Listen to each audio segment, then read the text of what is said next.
آپ ایزی ہو جائے. 3 2 1. السلام علیکم ناظرین، روشن پاکستان نیوز پر آج ہم بات کریں گے 3 نومبر کے حوالے سے. 3 نومبر وہ سیاہ دن تھا جب ایک ڈکٹیٹر نے ایمرجنسی نافذ کر کے آئین کو معطل کر دیا تھا، ججز کو قید کیا اور میڈیا پر پابندیاں عائد کی. اس کے اثرات کیا ہوئے، اس اقدام کے نتیجے میں خود اس ڈکٹیٹر کے ساتھ کیا بیتی، اور اب ہم کہاں کھڑے ہیں، اس تمام باتوں پر گفتگو کریں گے. میرے ساتھ موجود ہیں سینئر صحافی غلام نبی صاحب جن کا تعلق ہے 92 نیوز سے، اور عقیل افضل صاحب جن کا تعلق ہے ایکسپریس نیوز سے. تو شروع کرتے ہیں غلام نبی صاحب سے. غلام نبی صاحب، 3 نومبر کا واقعہ تو آپ کو یاد ہے، ذرا مختصر بتائیے کیا تھا.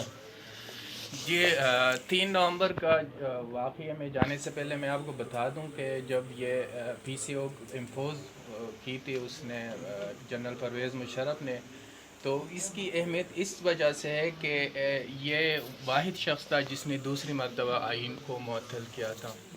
اور اس کی جو اور اہمیت ہے وہ یہ ہے کہ یہ پی سی او یہ جو کو تھی، کیونکہ پاکستان میں اس سے پہلے بھی جو ہے نا کو ہوتے رہے، لیکن یہ جو کو تھی اس کی اہمیت یہ کہ یہ اگینسٹ جوڈیشری تھی اور اس کا ٹارگٹ صرف اور صرف عدلیہ تھا.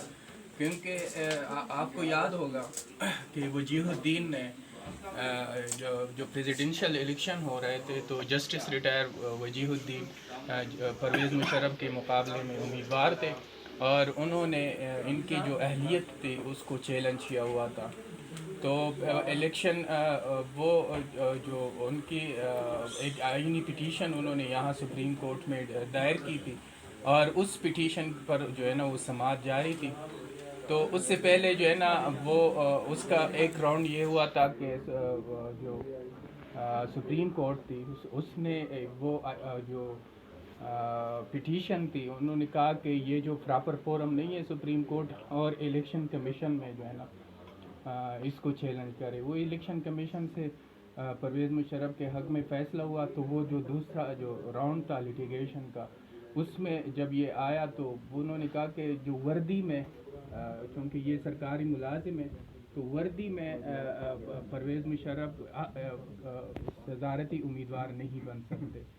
اور اس وقت لگ یہ رہا تھا کہ جو بینچ تھا جس کو جاوید اقبال ہیڈ کر رہے تھے، تو لگ یہ رہا تھا کہ وہ جو ججمنٹ تھی وہ اگینسٹ آئے گی. اور اس میں پھر وہ جو سارے واقعات ہیں اس میں یہ کہ ایک جج صاحب نے باقاعدہ ریکی کی اور وہاں پر بتا دیا کہ بھائی فیصلہ آپ کے خلاف آنے والا ہے. تو اس سے بچنے کے لیے یہ اگینسٹ جوڈیشری ہوتی، اور اس کا مقصد صرف جو وہ ججز سپریم کورٹ کے ان ججز کو فارغ کرنا تھا جو ان کے خلاف فیصلہ دینے والے. اس کو ایمرجنسی پلس کا نام دیا گیا تھا. اس میں اور جو ایک نارمل کو ہوتا ہے جس میں مارشل لگا دیا جاتا ہے، وہ کیا ڈفرینس تھا؟ ڈفرینس یہی تھا کہ جو سابقہ جو ایمرجنسی آپ کا ہے یا مارشل لا کا ہے، اس طرح کے جو انکانسٹیٹیوشنل اقدامات ہوتے تھے اس کے ذریعے سے جو منتخب حکومت ہوتی تھی یا جو اس وقت موجود حکومت وہ ختم ہو جاتی تھی. اسمبلیاں اگر ہوتی تو اسمبلیاں جو ہے نا وہ سسپینڈ ہو جاتی تھی. جو آپ کا پورا جو پولیٹیکل سسٹم ہے وہ وائپ آؤٹ ہو جاتا تھا. لیکن اس جو ایمرجنسی کی جو خاصیت یہ تھی کہ پولیٹیکل سسٹم اپنی جگہ پر جو ہے نا وہ موجود رہا. آپ کا جو حکومت تھی وہ موجود رہی، پرائم منسٹر موجود رہا، گورنر، وزیر اعلیٰ، ہر چیز جو ہے نا اپنی جگہ پر موجود تھی. لیکن صرف اور صرف ایک پروویژنل کانسٹیٹیوشنل آرڈر جو ہے نا وہ جاری ہوا جس کے تحت ججوں کو کہا گیا کہ آپ حلف لے لیں اس کے پرویز مشرف سے وفاداری کا.